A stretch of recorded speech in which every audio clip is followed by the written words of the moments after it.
Good morning. Welcome back to Phillips on the Farm. I promised everyone a sheep video, so we're going to give this a try. I'm not exactly sure I'm going to work out the camera work, but we're going to give it a go anyway. So, going to have to put on gloves, so I'm not sure how I'm going to push the buttons. We're going to work this out. So, what I've got is some sheep. A buddy of mine, a buddy of mine brought some sheep last week, and we're going to divide it on the halves. So what I'm going to end up with is sheep and a half, and he's going to end up with a sheep and a half out of his three. I've got a couple of them hanging still here. You can see them in the background, and this is the one that we're going to be working on today. I'm going to see if I can pause the video a few times and get as much of the cutting in as I can, and we're going to go from there.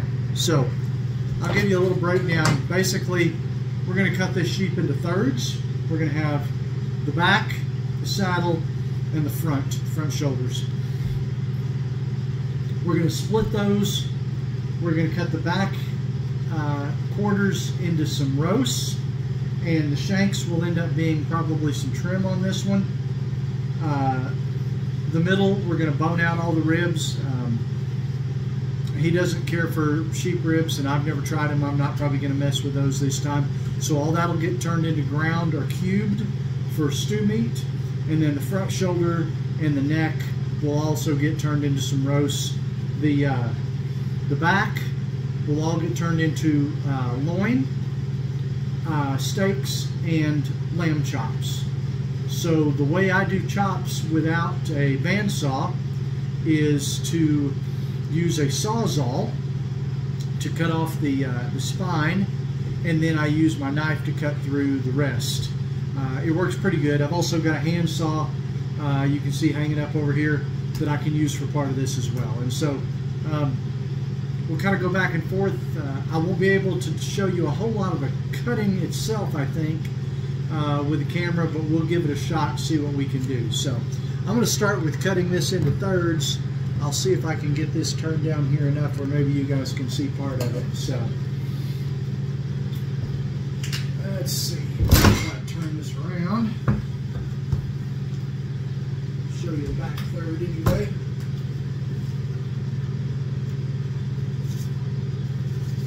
So on a pig, this would essentially be the start of the bacon. I wouldn't say you can't turn sheep into some bacon, but you know, traditionally bacon comes just straight from the pork. We'll come straight across here at the base of the legs. Put the handsaw to work to cut through the back. Let me flip this over where I can get a little better, straighter cut on it.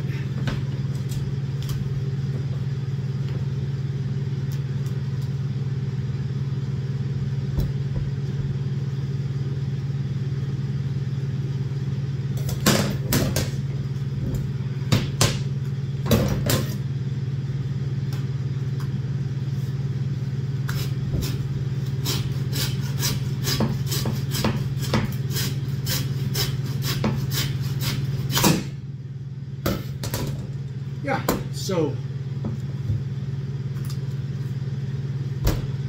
there's the back end, right? This is going to get split in half again into 2 quarters, and then I'll work on it from there. I'm going to set it out of the way for a minute, get the front separated, and then we'll go from there.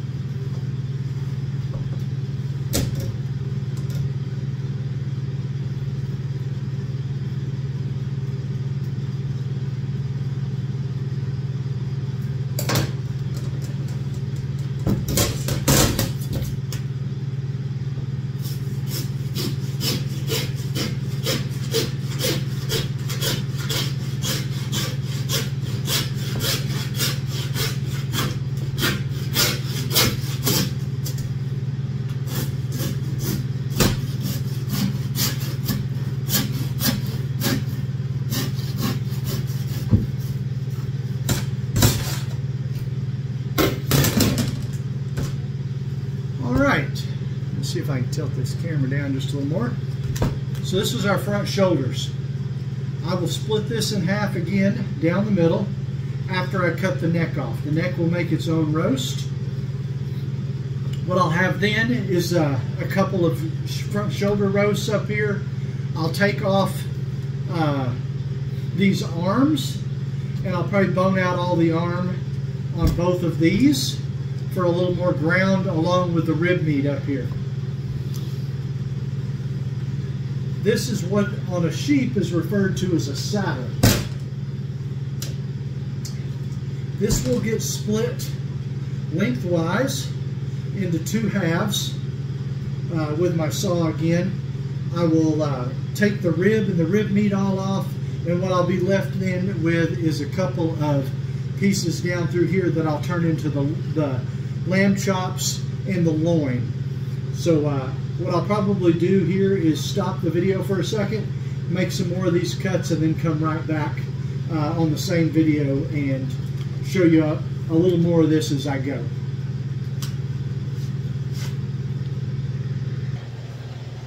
All right, so what I've done now is turn this front shoulder into its various parts. I'm going to see what we can do here. So now that I've taken that front shoulder and cut it in half, you can see I've got a full front shoulder here that I've not yet cut up. I've got the neck roast, and then this is the way I should cut up the front shoulder. So this would be what's known as the blade roast.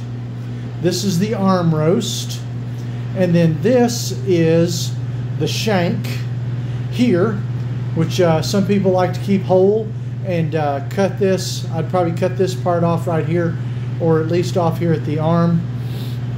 This is just a little bit of ribs. This will get boned out into ground, and this up here could be slow cooked. It's a recipe called ossobuco. You can just cook it in a crock pot or an Instapot and slow cook it until it's fall apart tender and eat it that way. The gentleman that I'm cutting this one for just wants it boned out into ground or cubed. So most of that's got too much tendon in it for very good cubed meat. It's still pretty tough. So if you just grind that up, you've got some ground lamb. So that's the front shoulder right there. That's pretty easy. I'm going to do the exact same thing. My finger out of the camera. The exact same thing over here on this one, and then I'll end up with you know, 4 good sized roasts here plus the neck roast. You can also bone that out. It makes a good roast if you just cook it just like that. And then we'll move on to the other cuts, and I'll lay them out kind of in the same manner with one cut like this and one uncut, so that you can see what I'm doing. All right, we'll move on to the next one. All right, I've got the front shoulders all cut up, other than just trimming out a little bit of the boned stuff for ground. I'm ready to move on to the back halves, back quarters, and I'll show you what I'm going to do with them. They're really simple as well. Let me try to put all of that on this video without cutting away. So I've got the quarters here. Let me back up a little bit, maybe I'll show a little bit. I'm going to split them in half, and then just a couple more cuts, and they'll be finished for roast as well.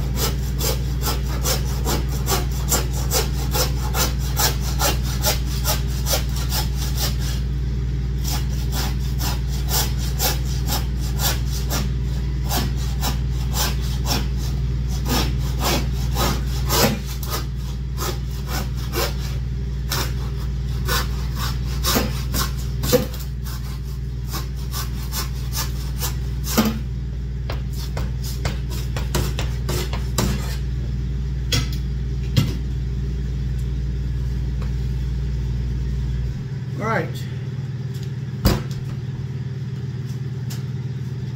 the back quarter, pretty simple.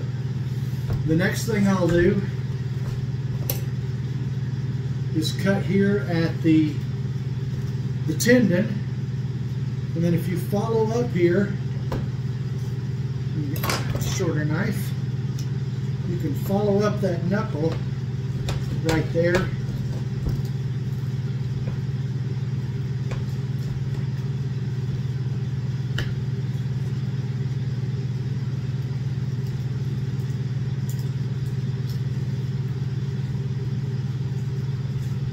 Cut right along there, and you've got the shank.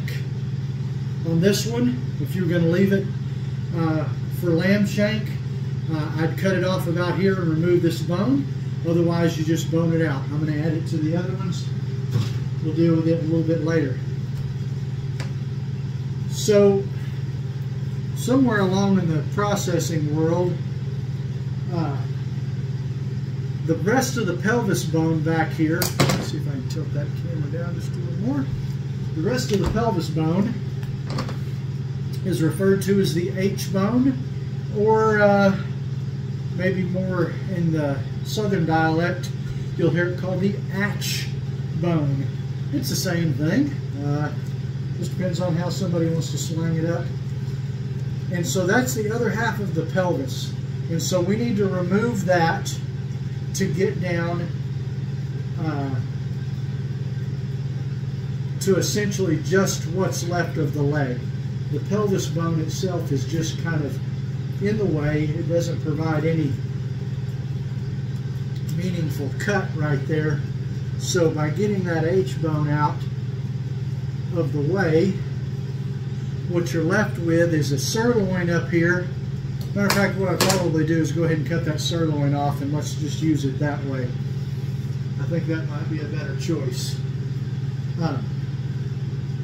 So what I do with it is I come back here and find the end of the tailbone right there, and I cut off at an angle.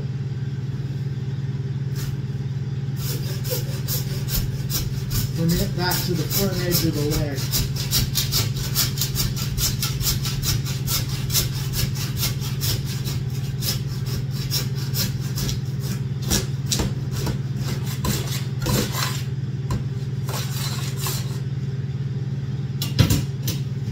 So that makes your sirloin roast right there. That's a pretty good roast. It's kind of an odd shape back here in a triangle. So on a bigger animal, you might be able to actually get some sirloin steaks out of this, or a sirloin tip. But on something small like this, this was about a 75-pound hanging weight. Would have been about 110 or 15-pound live weight on this ewe.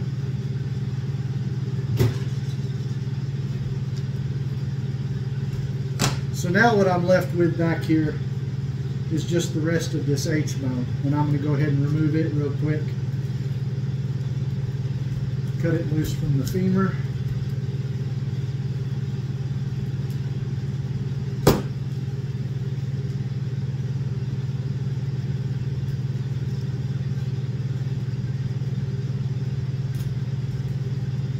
You just basically follow along with the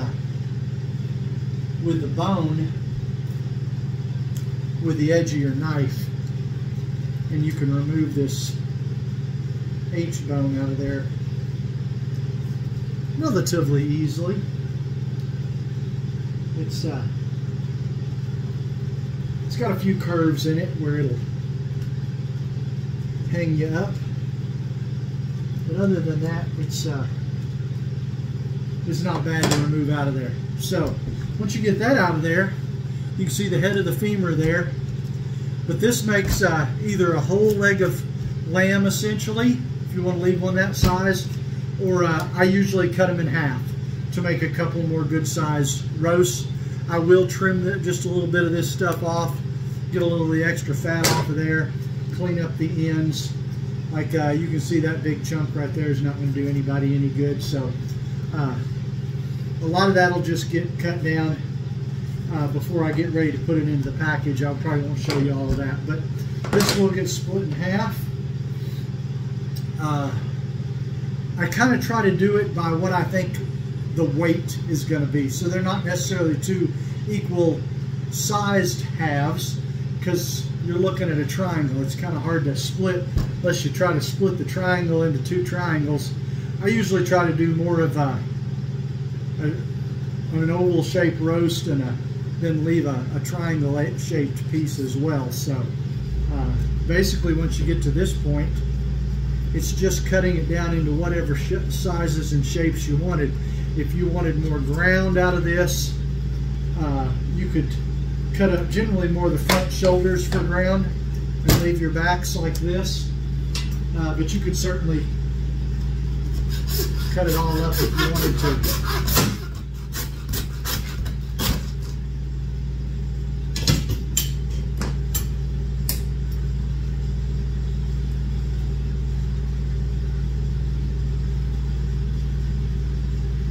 Another thing that I do before I package all this up is I've got a bone scraper. It's a handle with a couple of kind of wire tooth metal loops on it, and it'll take off all this bone dust. I don't know that I can taste the difference, but some people say they can. Your professional butchers will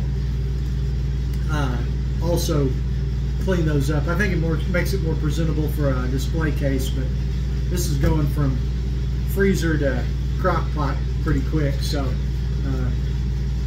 but that's a couple of good sized roasts. Those are probably 3 pounds a piece. This one maybe a little heavier than that one, but both of them are dinner sized crock pot roasts. So that's pretty simple on the backs. You can see I've still got one more to go. I'm going to stop the camera for that one and I'll knock it out, and then we'll split this other half. So we're only 16, 17 minutes into this video. And if I didn't stop for the video, I could have one of these cut up in probably 45 minutes or so. So it's anything you can do. Let me turn this up here where you can see my ugly mug. Anything you're doing in this sheep, you can do for a deer.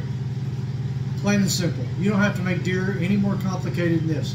A handsaw, 2 knives. I use this short bladed knife around all my bone work. It does all my hocks. It does when I'm outside doing carcass work. Getting ready to bring them into the cooler. This is what I use around all my bones. It's a short, stiff knife. This one is a 6-inch Victorinox semi-flex. The end of the blade will, I don't know if yeah, it's got some flex to it. That goes really well around a lot of bone work as well, and cut the pieces.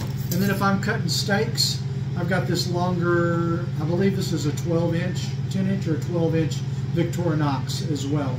And so for making long straight cuts without any jagged edges, if you're cutting steaks or when I get ready to cut maybe the lamb chops or something, a lot of times I use this. It's a lot better on bigger animals. I usually don't need it on something this size. I can usually make a lot of the straight cuts on this size animal with a 6-inch knife. So really, a handsaw. I've got this one set up with the teeth facing forward, so when I push, it cuts and then it draws back, pushes and it cuts. This is a 22-inch or 24-inch saw. They make them, when I get my next one, I'll get the one with the nylon handle. This wooden handle has been washed every time I cut something with it, so hundreds of times now I've washed this handle, and it's I don't know, the wood's still pretty smooth, but I think I'd like, especially when I get the rest of the processing shop built and I get a commercial dishwasher put in, I want to be able to run that through the dishwasher, and a plastic handle, a nylon handle will wash easier. A couple other things that I've got in here. I got these stainless steel hooks off of Amazon. They're sharp and pointed on one end and blunt on the other, and that's what I hang up my meat with. On my larger animals, I've got a hook, so I can really get a hold of something when I need to pull on it, or when I'm pulling the quarters apart into primals, hanging up. Later this month, I do have a beef that I'm going to be butchering. When I do that, I'll make at least, it's probably they're bigger, they take me longer, maybe a couple of different videos for it. We'll have one carcass video and maybe a couple of videos, maybe one on a front quarter and one on a back quarter. Another piece of equipment that I'm putting in this year is a full-size meat bandsaw. So I'm going to have to rearrange it here. I don't have any room. You can see that's the back wall right over there. This thing is 8 feet by 10 feet by 10 feet tall. So I'm not working on much room right now. Until I get the rest of the processing room built, this is all I've got. So I've got another smaller table I may bring in here and put it in for my processing, and put the bandsaw kind of where my camera is sitting right now, so that I can cut and process right here in this corner. And then what I have to do is put everything aside and get out my grinder or my bagger and bring them up on the processing table and bag them here. Or like I did with the sausage, I'll take it out there on the top of the freezer, cover that up, and I can seal out there, especially this kind of weather. It's not going to be 60 degrees today, so if you take it out there, bag up a bunch of stuff and put it straight back into the walk-in freezer, you're not warming up the meat or anything. It's not in any danger of spoiling. I won't do that when the weather's warm outside. So I'm going to go ahead and cut up this other back quarter, and then we'll get together and do the front.